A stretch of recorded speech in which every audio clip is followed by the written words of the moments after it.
Hello Keeper Longevity Lifestyle Designers, this is Gavin here, secrets of longevity.com.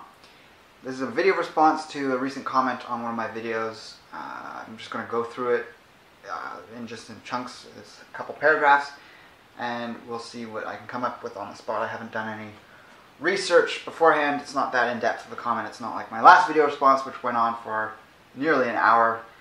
And I'll probably do video responses like that in the future, and that's when I'll sort of get that whole setting with the entertaining music at the start. But this is a little more low-key. So this is from TruthBe Known. You can see the first part of it here. Meat is just lazy food for humans. We need it when there is nothing else to eat, but it's for survival only. If we were gardening and especially creating permaculture food forests worldwide, there would be little to no need to slaughter animals for food, but until then, I agree with you about normal vegetarian food production. Oh, and so by the way, this was a comment on my recent video, How Fake Empathy Wrecks Lives. So this is a very common idea that there's not enough abundance, and that's why people go towards animal foods, even though animal foods have always been scarcer than plant foods in indigenous cultures who've consumed animal foods throughout time. There's not a single example I've ever seen of a vegetarian, let alone vegan, Aboriginal or indigenous culture. So that right there is just, that's a fact. There's nothing really that counters that. If you're trying to claim something is lazy for humans, you have to have historical examples. Because what we have today is nothing like what we would have had access to in the past. There are definitely examples of lazy cultures, and speaking of indigenous cultures, that's generally what they would gravitate towards, is the easiest ways to get food, and that would become the staples in their diet. And they would eat things often like insects, which are starting to get a bit more attention with what Daniel Vitalis has been talking about lately, and rodents. And these are all foods that in the West, in developed cultures, we tend to not look at as food sources, let alone staples.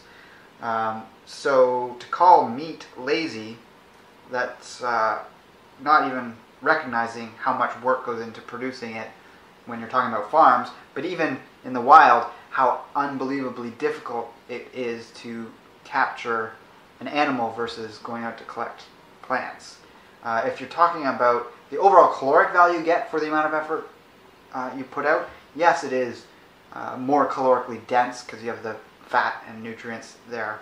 You know, depending on the time of year, a few berries or a few roots that you can collect as an indigenous culture if you're in temperate climates. So if you're trying to make the argument that we could make permaculture forests everywhere, it's still not functional because you're going to have all these very specific growing seasons of certain things. It might be functional, as you'd see with raw fruit proponents in more tropical climates, but I've gone definitely in depth into that in the past. I'm going to stick links below just of my own videos. Number one is going to be a overall look at the diets of our ancestors, going back to pre-agriculture and then extending as far back as 2.6 million years ago, which is really when the consumption of meat really started to increase. And that was several species back. So the entire time we've been humans, meat has made up the majority of our diet for the majority of the cultures. There's definitely some cultures in the world, especially the closer you get to the equator, where they had more plant foods as staple calories. But the further away you got from the equator, on average, the greater percentage of meat there was found in diets. And it has always been that way, and it has also been that way post-agriculture because people tended to function better with denser, slower-burning calories throughout the winter, such as what you get from fats and protein in meat. So the next paragraph, my research shows that those who enjoy killing animals are a small step away from being serial killers, and is a pattern you see time and time again. Killing is a naturally repulsive act that addresses feelings versus logic. Watch Bizarre Foods. I guess that's with Andrew Zimmerman, if you've ever seen that show. It's pretty interesting. That guy has conflicts with it all the time, and he's hardcore. Alright, so there's multiple things going on here. And by the way, I'll just address later on because I'm about to go into what he's saying. So the very start of the next paragraph says, I know you will ban me and accuse me of asinine made-up fallacies. So I'm not going to ban you. You haven't personally attacked me in any of your comments. But the entire thing is based on fallacies. So you can't just dismiss fallacies if they exist and there's a definition for them and you fit the definition in multiple ways. You can try and attack the idea of fallacies and call them asinine, but that itself is fallacy. You're ad hominem the idea of a fallacy. So going back to that middle paragraph, yes, those who get pleasure from harming living beings are sadistic. They show the tendency for those psychopathic, sociopathic traits, which we all know leads to those things. The killing of animals for food is not in the same category. If someone were to get pleasure from doing it, yes, it would fall into that category. It can be done without getting pleasure from it. It can be done out of necessity because you know you need those nutrients and they are the most optimal sources for those nutrients, as was addressed in the video you posted the comment on. Because in that video I was talking about how the standard in terms of morality of helping ourselves comes above animals. If we've evolved eating animal foods, if we need nutrients from animal foods that are in those quantities that you can't get in the same quantity, let alone certain nutrients that don't come at all from plant foods. And if you were to eat all plant foods, you might get small amounts of those, but not in the right ratios. So the need for that, for some people, for most people actually, overrides this idea of trying to protect all life and that you can't eat a single animal food because it's killing. You're putting the idea of people enjoying killing across the board on all people who just happen to consume meat. Even you don't even recognize the fact that most people don't kill meat, and I think that would obviously change a lot of people's perception of meat. They would, in some cases, eat less. In some cases, they'd be more quick or thorough in the killing methods that were used. We see an improvement in the agricultural industry if people had to at least witness what happens to the animals that they end up eating. So killing is a naturally repulsive act that addresses feelings versus logic. So I've had to work on a farm. I've never personally slaughtered a large animal. I've had to kill small animals, like a chicken. I didn't have a repulsed feeling. And this is tricky because how do you make the argument or really get in depth into understanding, well, was I not repulsed because I'm sadistic? Well, I'm not sadistic. I'm extremely, from my own personal experience, extremely sensitive to people's emotions around me. I was probably one of the most empathetic people, in my opinion, growing up with the people around me due to the fortunate circumstances of my upbringing. And I was very sensitive to witnessing things like bullying in my school. But there's a certain level of maturity that comes that when you know you have to sustain yourself, you have to be okay with taking the life of an animal. That's why in so many cultures, part of the rite of growing up is learning how to hunt and to kill an animal and to butcher it. Your single example of Andrew Zimmerman, who's quite an eccentric character in some ways, I really couldn't care less if someone was squeamish about having to kill something to eat it.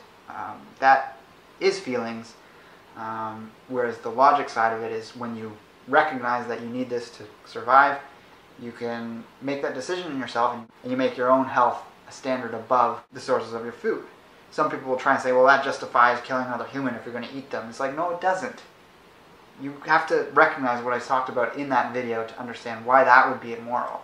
And then, of course, the reason we don't see cannibalism in our species much at all is the health dangers of it, which are well documented. So, the next paragraph, I'll read that part again. I know you will ban me and accuse me of asinine made-up fallacies, but I will say anyways that to ignore this connection is to encourage the proliferation of violence within culture, which is escalating out of control with mass shooting, murder over insignificant issues, etc., as there is direct connection between animal consumption and societal violence. What the? Alright. That's just shocking. Because if someone's aware enough to know that I challenge people and often call out their fallacious arguments, you think this person would have at least had the shreddest inclination to put some references for these extreme claims that they're making. So no, once again, I'm not going to be banning them just for some random thing. I'd like to hear more from them. So the idea that violence is proliferating in our culture and accelerating, getting out of control is false. There's been a lot of academic work on this. The incidence of wars are down. I would actually say that the proliferation of aggression has increased, but it's the threat of aggression. So you have all these capabilities of immense destruction on the planet right now, but it's all in standoffs. So I'm talking about political standoffs. with really heavy-duty weaponry. But the casualties and numbers of people killed in wars compared to overall global population as a comparison is going down. Obviously, when media becomes a bigger thing in people's lives and the media focuses on the most sensationalistic events, it seems like things are getting more violent, but they're not. The mass murders in the U.S. are down. Overall gun violence is down. Overall violent crimes are down throughout the U.S. And actually, if you take out the 4 most violent cities in the U.S. out of the picture, which also happen to be the cities with the highest gun control, New Orleans, Chicago, LA, and I believe Washington, D.C. If you take those out, the U.S. actually goes from being one of the most violent developed nations, and it falls quite low on, the list of all the developed countries in the world in terms of their overall violent crime rates. I've talked about this many times that there's no correlation between gun control and lowering gun crime. Gun crimes goes up when you take guns and any form of self-defense away from people who are going to be on the street facing that from violent offenders that are trying to get resources in the form of theft, or they're going to be doing things like rape, murder, and assault to work out their own sadistic issues that they have going on. This is a part of a bigger discussion too. It's like, what's the underpinning factors in this? It is not meat consumption. So the very last little bit there, think about it, vegans would never invent guns. Why? Like, oh my God. Where's that even coming from?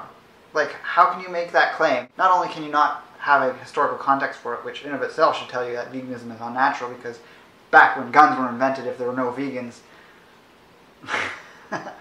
So if we uninvented guns and everyone was vegan, you seriously think there'd be no creations of weapons? Alright.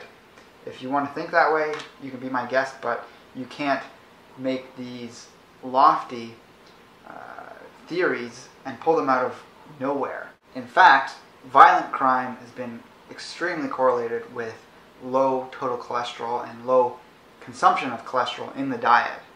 So I'm going to stick my second video below as one that has a wide variety of links below it that describe connections such as that to cholesterol, and also why saturated fat is not unhealthy. It talks a lot about health, but later on in the video I talk about the mental effects of cholesterol being in a healthy range, which a lot of people on a vegetarian vegan diet, that tends to drop, and that is not good for your overall mental stability, and thus you could become more violent and aggressive, as everyone who's ever discussed anything with your average vegan understands all too well. So there's absolutely no connection with animal consumption and societal violence, and it's nearly impossible to track, considering that's correlative if you were to have population-based studies where you're trying to show this population of vegans versus this population of omnivores in conventional society. There's too many factors that could be different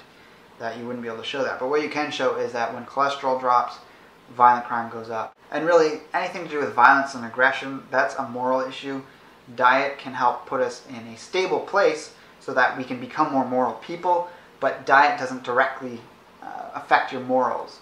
It can create the space for you to become more moral, but it's not going to suddenly increase unique factors within your morality. That's absolute hogwash. By all means, bring something to the table that could convince me of that, but having looked at this for a while, I've never seen anything remotely close to diet specifically affecting exact factors within our morality like that. But essentially what this type of argument is coming down to is trying to create a religion out of food and saying when you eat this way it's going to give you this kind of worldview, and this worldview is holier than thou and is better because I say it is and I'm eating this way.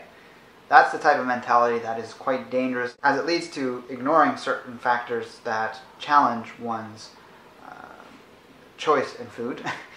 If you're getting a better result from a different thing, but your paradigm of religious belief around your food prevents you from eating that, you're going to find ways of pushing that out and denying that having a beneficial effect. So yeah, don't knock fallacies. I'm going to actually just randomly stick the third link there below so you can brush up on your fallacies, because you need to understand that these are ways in which you create arguments. It's the way you think and apply yourself to understanding things in a logical, reason-based way. Otherwise, you're not being logical and reason-based, and you can't just insult the idea of being logical in an attempt to push it away. You know, things that make us uncomfortable and challenge us, we're going to react in many cases emotionally towards, so we have to examine that. I'm not saying emotions are bad, but emotions tell us what's going on, and when we're dealing with facts and academic topics, if we're getting emotional, there's something under the surface there. It doesn't automatically disqualify you and mean your stance is wrong, but if you're trying to deny something through emotionality, that's what is occurring. That's not an argument. So thank you for watching this video. Check the links below for the references in this video. Like, favorite, and share the video if you feel so inclined. And with that, I'll talk to you next time. Take care and embrace life without limits.